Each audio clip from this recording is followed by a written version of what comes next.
La vallée du Cailly abritait autrefois l'une des plus grandes concentrations d'entreprises textiles. Aujourd'hui, il reste un bâtiment, témoin de ce passé, la Corderie Valois. On est ici à la Corderie Valois, donc un des rares musées industriels de France et qui conserve en fait un bâtiment de 1822 qui a été établi pour faire une filature et qui en 1885 est devenue une corderie. Et alors jusqu'en 1978, la corderie a fonctionné. Et puis à partir de 1978, elle s'est arrêtée et donc il a été question de la transformer en musée. Alors ce qu'on y trouve, bon, c'est avant tout des machines et un mécanisme conservé en l'état et en état de fonctionnement, c'est-à-dire que rien n'a été ajouté. L'usine fonctionnait avec l'énergie de l'eau sur la rivière du Cailly grâce à une roue à aubes. Qui entraîne, grâce à tout un système de poulies, d'axes, etc., des machines. Et tout à l'intérieur est resté comme ça et est toujours entraîné. Tout fonctionne grâce à l'énergie de l'eau de la rivière. C'est un intérêt d'abord patrimonial pour garder quelque chose de ce passé industriel. La région rouennaise a été une des grandes régions textiles de France et industrielle aussi, et toujours, mais il faut garder des traces et il y en a relativement peu. Et puis c'est un intérêt aussi pour que les gens imaginent, et en particulier les enfants, les conditions de travail du 19e, encore que nous on est éclairés et chauffés, alors qu'au 19e siècle, évidemment, on travaillait du point du jour à la tombée de la nuit, parce qu'il n'y avait pas d'éclairage, et puis le chauffage, c'était complètement, enfin, il y en a eu par moment, mais c'était quand même pas extraordinaire. Et donc les ouvrières, les anciennes ouvrières, mais de 1974, nous disent toujours que maintenant il fait bon dans la corderie. Mais moi je crois que c'est très important de garder, parce que on voit un peu comme ça l'évolution des conditions de travail, et on imagine, puisqu'on l'explique aussi, que les enfants travaillaient au début dès l'âge de 8 ans. Ensuite, la législation s'est étendue au travail. On ne pouvait plus faire travailler avant 12 ou 13 ans. Et donc, c'est très très important de garder les lieux de mémoire comme ça. D'abord très manuel, hein. Vous avez vu les machines, elles sont des machines assez simples, mécaniquement simples, mais il faut à chaque fois les recharger manuellement.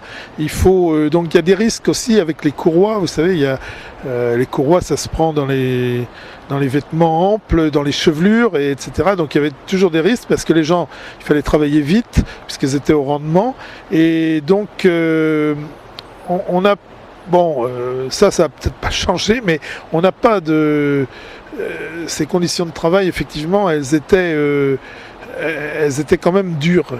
Et même si là c'était une petite entreprise très paternaliste, alors il y a encore des ouvrières qui ont travaillé ici, qui peuvent témoigner. On en connaît au moins 2 ou 3 et qui habitent tout près d'ici d'ailleurs, et qui reviennent régulièrement, qui ont participé à des spectacles, etc. Et donc vraiment c'est un lieu de mémoire. Alors c'était une des grandes vallées textiles de Normandie, de la région rouennaise, avec la vallée du Rebec. Et elle était entièrement dédiée, je crois, au coton. C'est-à-dire que sur les 30 km de la rivière du Cailly, entre sa source et son embouchure dans la Seine, dans le port de Rouen, il y avait une centaine d'entreprises qui fonctionnaient grâce à l'énergie de l'eau et qui fonctionnaient du coton. Alors c'était à la fois des filatures pour donc filer le fil, des tissages de coton, ensuite des indienneries, c'est-à-dire des endroits où on imprimait le coton pour faire ces merveilleuses toiles qu'on connaît, qu'on appelle aujourd'hui toiles de Jouy, mais dont beaucoup ont été faites en Normandie. Et puis des blanchisseries aussi pour rendre bien blanc la toile de coton avant de l'imprimer. Enfin tout un ensemble d'entreprises, et on appelait ça la petite vallée de Manchester par référence à Manchester qui était le grand pôle industriel du coton en Angleterre. Donc toutes ces machines, ce sont des machines qui sont déjà françaises, elles sont de 1870.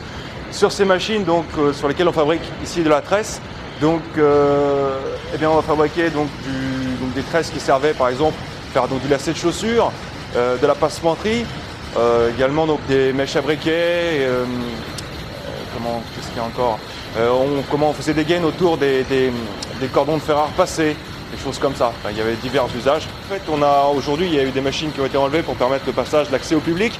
On avait, comme on peut voir ici derrière, on a des rangs. Il y en avait une dizaine qui arrivaient jusque devant le bureau qui est là. Une dizaine de rangs, donc il y avait une dizaine de personnes qui travaillaient là. En permanence, on travaillait dans 120 décibels, ce qui équivaut à un avion qui décolle. En général, on imagine bien que toutes les femmes qui travaillaient ici étaient sourdes. C'était un boulot très pénible.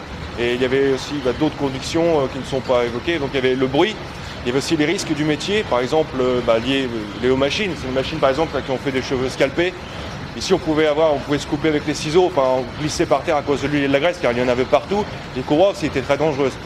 Donc voilà, c'était un boulot, c'est des petites conditions, j'ai fait en gros on va dire, mais c'est un boulot pénible et mal payé. C'était payé à la rentabilité. Disons qu'on payait la production. Voilà, plus on produisait, plus on était payé. Alors une personne, donc en fait un rang compte 10 machines et il fallait une personne par rang. Voilà, 10 personnes par an, travaillant en permanence ici dans l'atelier. Les horaires de travail, c'était 12 à 14 heures par jour. Alors, 12 à 14 heures par jour, on commençait à 7 heures le matin, on finir à midi. Une pause d'un quart d'heure, donc le midi, un quart d'heure, et on finissait le soir à 7 heures. Et il n'y avait pas de pause dans la semaine. Après, au fur et à mesure, ça s'est amélioré, ce qu'il y a eu le jeudi, et après de mieux en mieux, donc après avec les 40 heures et compagnie. Ce qui est intéressant sur le site, c'est que les machines que vous pourrez avoir en fonctionnement fonctionnent grâce à l'énergie de la roue, uniquement. L'énergie de la roue hydraulique, l'énergie donc de la rivière qui s'appelle le Cailly. Il n'y a pas de moteur électrique, pas de trucage, c'est vraiment resté à l'ancienne. Donc le site, il était resté comme on avait fermé les portes et il était resté tel que quoi. Les machines, on pouvait revenir le lendemain pour les faire tourner. Il était vraiment resté dans l'état.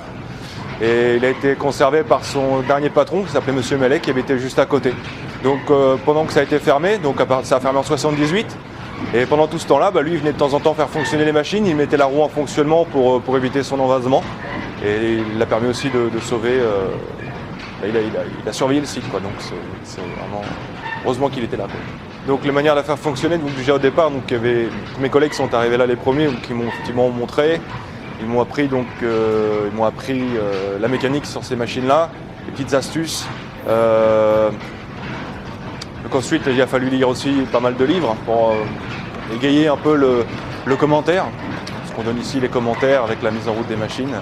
Et aussi les personnes, aussi des anciens ouvriers qui viennent, avec lesquels on discute et avec lesquels on apprend énormément de choses.